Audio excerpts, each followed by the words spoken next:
It's like just a GP pouch that I have like just far enough where I could reach it and work out of it if I needed to. You don't want to do the reach around? Oh no, Reach you're around. used to. Okay, never mind. I don't get that. How am I reach around into my own IFAC? I could reach around to somebody else's IFAC. That would make sense. I'm just saying you're used to the reach around. Maybe I don't know. I don't. I typically don't do that. So, no, we're talking about Oh, belt setups. I have a ton of belts. There's only two of them, right? You want to go first? yeah, sure. This is my Ronin belt. I bought this in 2019 when I was in Afghanistan to replace my Eagle Industry over the top war belt. It was a good belt. You can carry a lot of weight on it, but the issue Oh is yeah. like as you're running and you're bounding, especially when you have like actual weight on your belt, that thing starts shifting around. Mhm. Whatever you have in your dump pouch swings around to the front, it just starts slapping you in the dick. It's such a pain in the ass. So I wanted a belt that would one be sturdy and two is like locked down in place. One of the things is kind of obsolete now because I'm not doing high speed shit anymore. Is this like tie down point used to clip into helicopters, but I have all the standard things that Mhm. I need on my belt. I got medical, I got my gun, I got extra ammo, flashlight, more tourniquet or more medical stuff, a dump pouch for the range days, and then a handcuff pouch if I'm working. What you got? I have quite a few belts. This is just two of them that I use to train with. I have another version of this belt. It's set up a little bit differently when I work in plain clothes. These two belts are made by 511. I believe it's called their Maverick belt, Maverick war belt or whatever they call it. Um, I typically don't use a lot of 511 stuff. Um, I've just had stuff fill on me in the past, but I really like this belt because it actually curves, right? So you've seen it before. Like when it comes around, it actually like kind of curves, or there's a little bend to it, and it kind of contours towards your hips and everything, and it makes it very comfortable.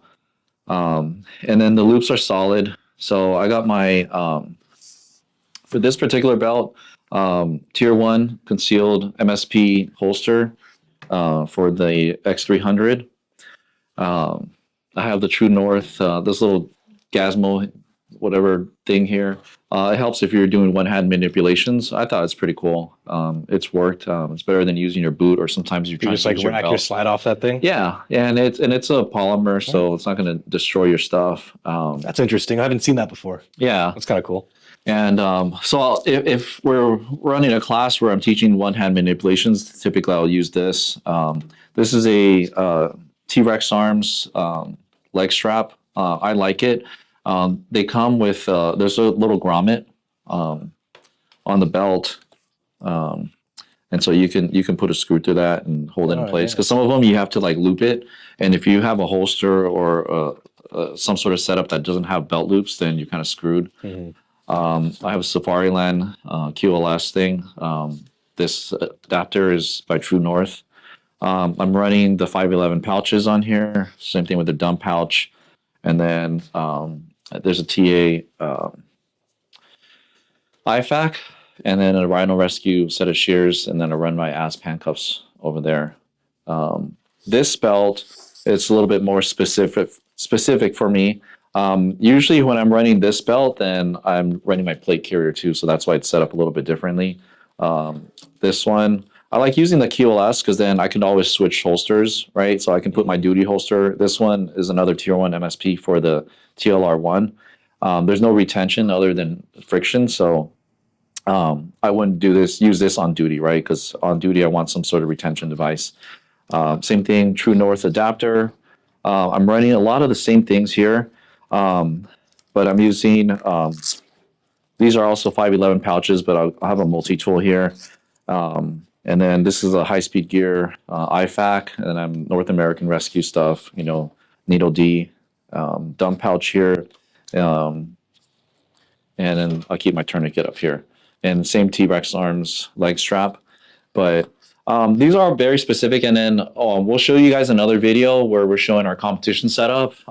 It's going to be set up a little bit differently, right? So whatever piece of gear you have, it's very mission specific. I'm sure you guys ran ops where you're running some sort of gear, and I Yeah, actually you really change it like all the that high time. speed one. That was cool, but it does bounce around.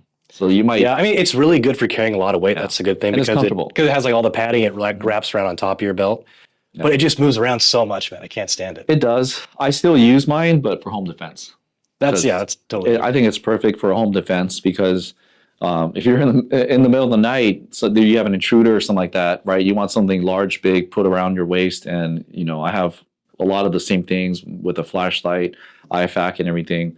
I mean, unless you sleep with a gun belt on and extra magazines strapped to your underwear or whatever, I think it's a perfect thing. Yeah, for sure. And one thing I'm noticing definitely is that like we basically have the same sort of gear, just maybe in different amounts in like different places, right? Yeah. For carrying weapons, we got holster, we got medical, extra ammunition, and like sometimes a dump pouch. A dump pouch is like kind of useful. It's not. Yeah, I have a dump pouch here. I don't know how useful it is like in real life all the time. It's definitely good on the range when you have like all kinds of shit you're juggling around. Yeah, it There's not a helps. whole lot of times I'll throw stuff in my dump pouch for like real world purposes. Even you throw magazines in there while you're bounding. Guess what? They all fall out. It's such a pain in the ass. I've lost so many magazines doing that. Yeah, I mean, I can see, using the dump pouch out in the field on duty or something like that, right? Sometimes you need to secure something, whether it's It's good for SSE. That I will say. or a weapon or something. Let's say there's a shooting and there's a weapon on the ground and you need to secure it. Typically, we would leave that, right, for the investigators to come take the pictures, do all that stuff. But if you have a hostile crowd around you, you're going to have to remove that weapon. And if you can't run to the car to get a bag or something like that, I can see where a dump pouch, can help. You just throw that in there. At least you've unloaded, secured it, and it's on you, or so nobody can just come up and grab it. I suppose that's kind of similar to what I'm talking about. But SSE is sensitive site exploitation, right? We'll do a raid or something on somebody's house, right? We'll do a call out. We go in there. We want to take cell phones, weapons, any kind of important information that we went there for. Anything you find, just toss in your dump pouch. We'll collect it later on. Yeah. So they do have the real world uses, but like, it's not like I always need to throw a whole bunch of shit in my dump pouch right now. Yeah.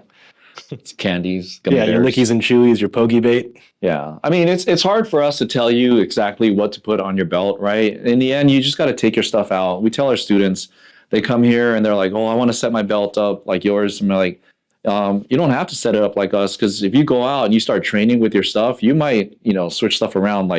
I have no cuticles anymore because I'll go out and train.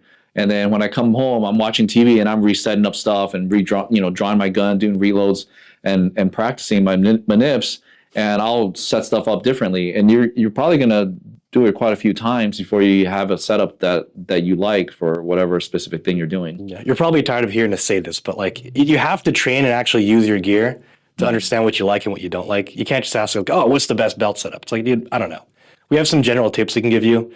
Something that generally looks like this, but you have a different body than we do. You have different skills, different traits. You have a different mission at the end of the day. Yeah. So your belt setup has to work for you specifically. Yeah. We can help you get there. Like, we'll work with you, but look at my Safariland holster, right? Like literally when you buy a Safariland holster, it tells you before you use it on duty, like you should go out and try it and actually practice with it. Good on them. Right. And that's cool. Right. And recently I bought a new Safariland holster for my duty gun, right? It's a Staccato XC with a TLR 1, and I'm running an Acro P2. So I ordered the holster exactly in that setup, and Safariland ships it to me. So before I put it on my duty gun, I went out to the range to try it, right? And when I disengaged the hood, there was I showed you, there's 1 millimeter no of clearance at all. right? So 1 millimeter. And I'm not going to use that on duty, right? Because if 1 millimeter is the clearance, there's just not any room for error. And during that stressful situation, I don't want to have my gun stuck because I'm not within that 1 millimeter. And I saw one of the reps at SHOT Show, and I showed him the pictures I took in the video, and he goes, no, that's not right. Like, there should be way more clearance. Like, someone might have put the wrong hood or, loop, whatever. So you guys got to go out and actually practice with your stuff, because if I caught that, I don't know how many officers are out there using holsters that they didn't practice with, right? So if you're going to use it for work, make sure you practice with that one. Having one holster on your duty belt and then going out to train with like an MSP or something like that is not going to cut it, right? Because you have to know what you can and cannot do with the holster you're actually using. Yeah, definitely. I mean, I'll tell you, when we shoot competition, I use this exact same belt. I know it's not like super efficient. It's not as quick. It does slow you down. A little bit, yeah. But like, I don't necessarily just go to competition just to compete. It's also a way of like, checking my skills. How am I progressing? You know what I mean? Yeah. And if I'm going to get any training at all, I want it to be with the belt that I work with. So everything I do is with the same belt. That way nothing ever changes. I don't have to adjust to like, drawing from different holsters or pulling mags from different locations on different pouches. Everything is always the same reliable gear. And every rep I get, I'm becoming more efficient with my tools. You don't have to do that. I like that. I'm, kind of a nerd for that realm of stuff, but No, I agree. Sometimes I go shoot matches with these belts, right? It's not gonna help you, right? Because obviously, if you have a race setup, you're gonna be able to reload, draw faster, everything, right? But a lot of us, we use competition as just practice because there are some advantages, but there could be disadvantages as well, right? Because a lot of matches, you got to game it, right? So it's a combination of speed and accuracy. But sometimes in a real fight, you can't always rely just on that. Like you will have to assess your threats and everything. If you put 2 shots on target, you're not going to bypass and move on unless that threat's actually down, right? And so there's good things and bad things, right? I can see potential training scars, but oh, definitely. yeah, Definitely. But this is our setup, guys. I have a good friend, his name's Sam, where I've seen him like shoot some comp, and it's really impressive. Even though it's a lot slower, and I'm sure his time isn't as well. He's firing from cover. He's taking cover to reload. And it's like I could appreciate that because at the end of the day, he's not getting any of those bad training scars, or I should say, he's getting less training scars than I would be. Yeah. So I definitely appreciate his take on that. Mm-hmm. The same thing. He's working with the kind of gear he'd actually carry. Yeah. So good on you, Sam. I don't know who you are, Sam, but good on you, Sam. Badass guy. I love you. But if you're trying to move up in ranks, don't do that. Yeah. That's a whole different thing. Things to consider. Yep. Think about it. Wear an undershirt so your nipples don't show.